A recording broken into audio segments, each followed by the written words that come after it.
Okay, it's 7 p.m., so it's time to feed Owen. The first thing I did, kind of do a trifecta thing. We change his diaper, and then I'm going to be giving him his Flovent, and then his feeding.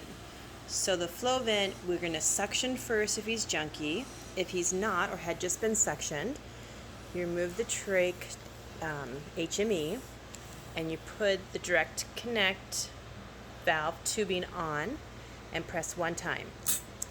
Then you're going to count to 8, and hopefully he's taking those breaths in to get that Flovent.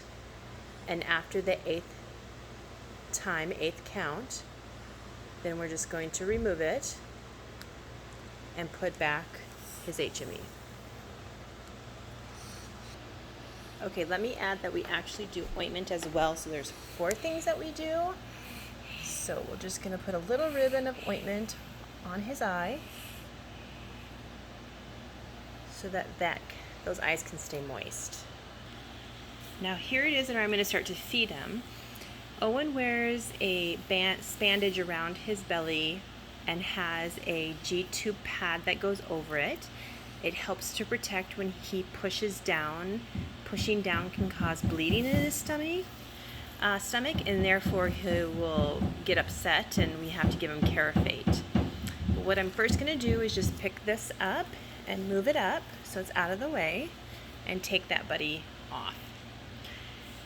Now his G-tube is a low one, so I'm going to first burp him. I'm going to put the extension with nothing in it. Just going to take this and connect it to him so that he can then release any bubbles that he might have before we feed him.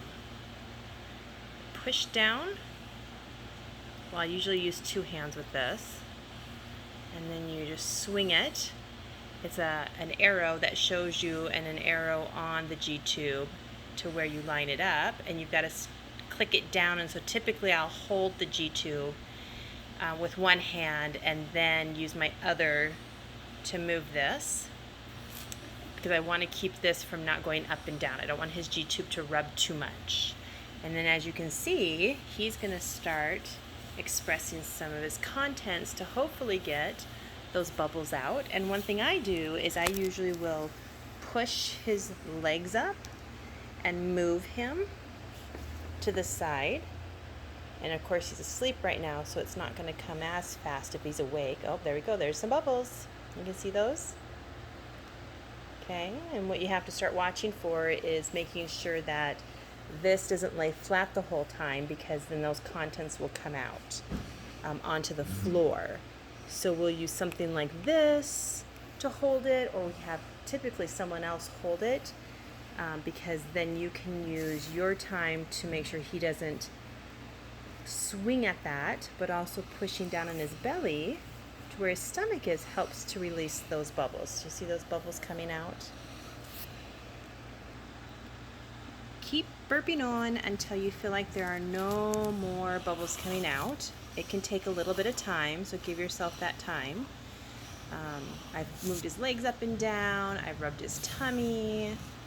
Getting him to laugh is also a great way. He loves to hear noises, and especially in our basket where his diapers are, there's a crinkle bag that's really crinkly, and there's also some strips of Velcro that are really tight that he has laughed at that, and a pig, if you oink the pig. It just depends on what his mood is. But once you get done with that, then we'll go on to priming and feeding.